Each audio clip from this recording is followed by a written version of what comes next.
very many years ago, instead of having servants to wait on them and work for them, people used to have slaves. These slaves were paid no wages. Their masters gave them only food and clothes in return for their work. When anyone wanted servants, he went to market to buy them, just as nowadays we buy horses and cows, or even tables and chairs. If the poor slaves were bought by kind people, they would be quite happy. Then they would work willingly for their masters and mistresses, and even love them. But very often cruel people bought slaves. These cruel people used to beat them and be unkind to them in many other ways. It was very wicked to buy and sell him things as if they were cattle, yet Christian people did it, and many who were good and kind otherwise thought there was no wrong in being cruel to their poor slaves. They are only black people, they said to themselves. Black people do not feel things as we do. That was not kind, as black people suffer pain just in the same way as white people do. One of the saddest things for the poor slave was that they could never long be a happy family all together. Father, mother, and little brothers and sisters, because at any time the master might sell the father or the mother or one of the children to someone else. When this happened, those who were left behind were very sad indeed, more sad than if their dear one had died.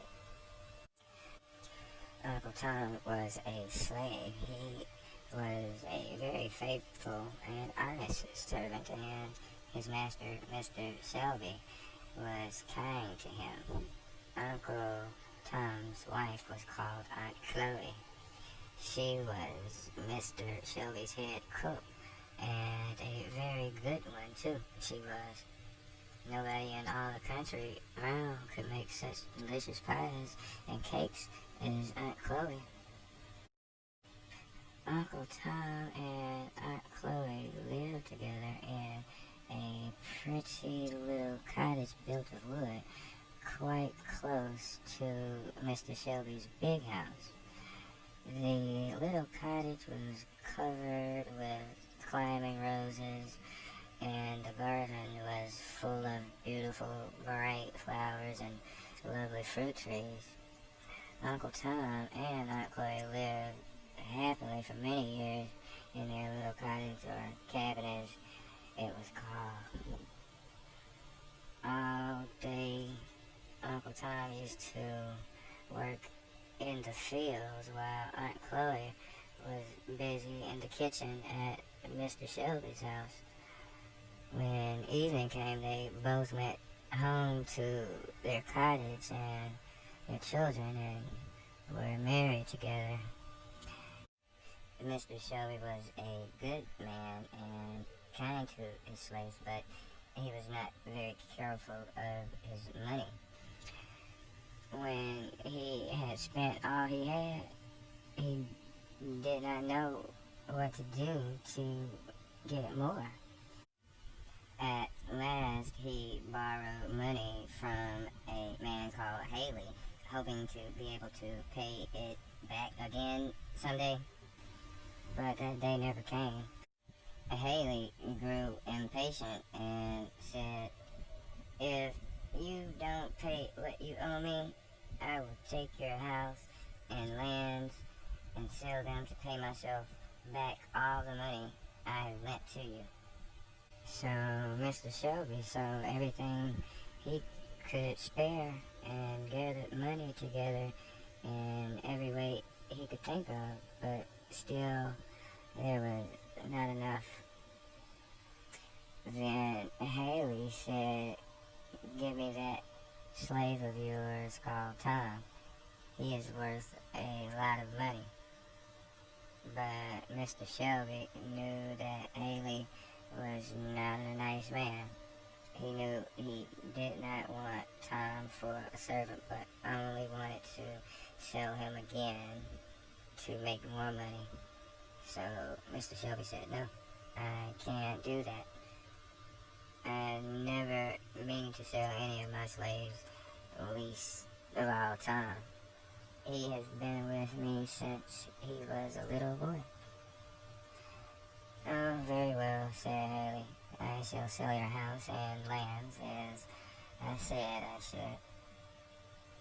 Mr. Shelby could not bear to think of that, so he agreed to let Haley have Tom. He made him promise, however, not to sell Tom again except to a kind master. "Very well," said Haley, "but Tom isn't enough. I must have another slave." Just at this moment, a little boy came dancing into the room where Mr. Shelby and Haley were talking. He was a pretty, merry little fellow, the son of a slave called Eliza, who was Mrs. Shelby's maid.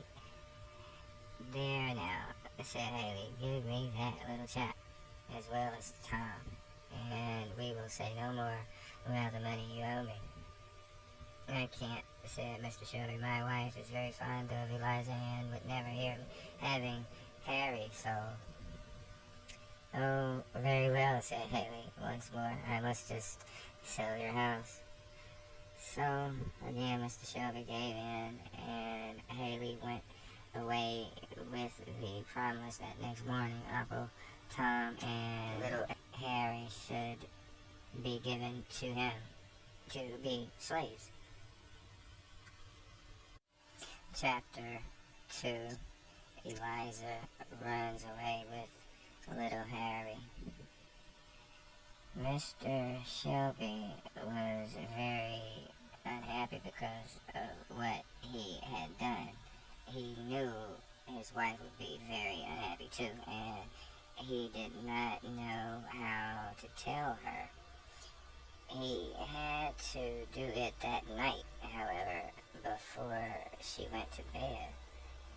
Mrs. Shelby could hardly believe it. "Oh, you don't mean this," she said. "You must not sell our good Tom and dear little Harry. Do anything rather than that. It is a wicked, wicked thing to do.